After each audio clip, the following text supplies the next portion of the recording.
So this commenter wants to know, does anybody really think that Russia is going to be invading anybody anytime soon after getting spanked in Ukraine? Apparently, the Polish Foreign Minister Sikorski believes so, as he is warning that Russia could conduct a false flag in order to use it as an excuse to invade a NATO country, and I believe he is referring to specifically Poland.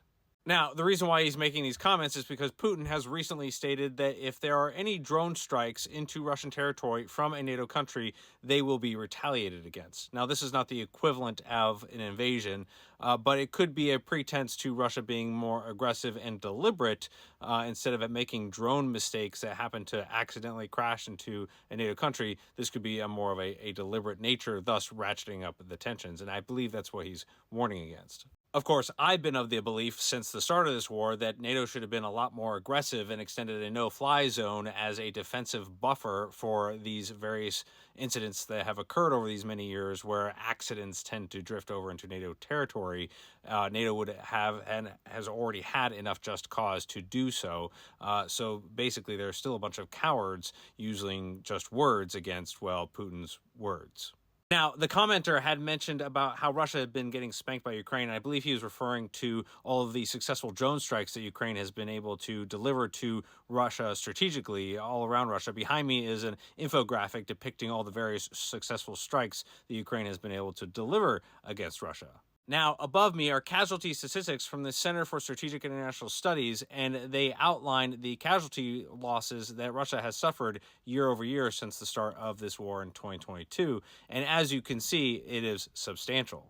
Now, while the casualty rate covers dead, missing, and injured, there has been a sufficient analysis conducted to conclude that the majority of these numbers are actually deaths. So Russia has suffered a majority of deaths, equaling a total of 1.5 million casualties since the start of this war. While there is tons of video footage depicting Ukraine's ever-increasing victories against Russia with their strategic strikes and their successful strikes with drones, to include the frustration that the Russian people are now feeling as they are starting to lose control of Crimea, they are suffering fuel shortages, food shortages, communication and travel inabilities.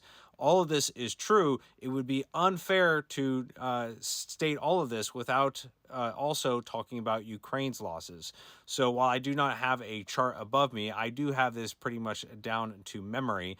And Ukraine's losses are pretty substantial as well. Over the course of this war, which is now running longer than World War I, Ukraine has also lost in the casualties of 500,000 to 800,000 people. And so in comparison, it's almost a 2-to-1 ratio where Russia is losing twice as many as Ukraine. But that doesn't really matter to the Russians because that's 3% of their military-aged male population of approximately 48 million men, compared to Ukraine's 6 to 9 million. So basically, Russia's strategy is to still wait Ukraine out, as there has also been numerous strikes conducted against Ukraine over this same time period and span of the war.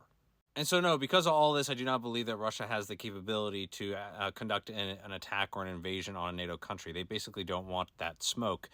They can't even get across the Dnieper River, yet we're supposed to believe they're capable of marshaling forces enough to fend off a NATO attack or conduct a Russian attack against NATO.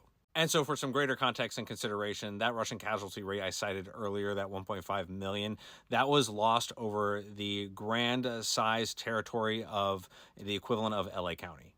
So if they lost that many men just trying to secure the land the size of LA County in California, then how many more men are they going to lose if they try to move on to a NATO country without even securing Ukraine? So it's just not going to happen. What will continue to happen are their gray zone tactics, their belligerent attitude. That will continue to happen, and Europe will continue to use that for fear-mongering, to invoke a sense of national security and pride, to come to the defense of NATO. So that's how all that's going to continue to work.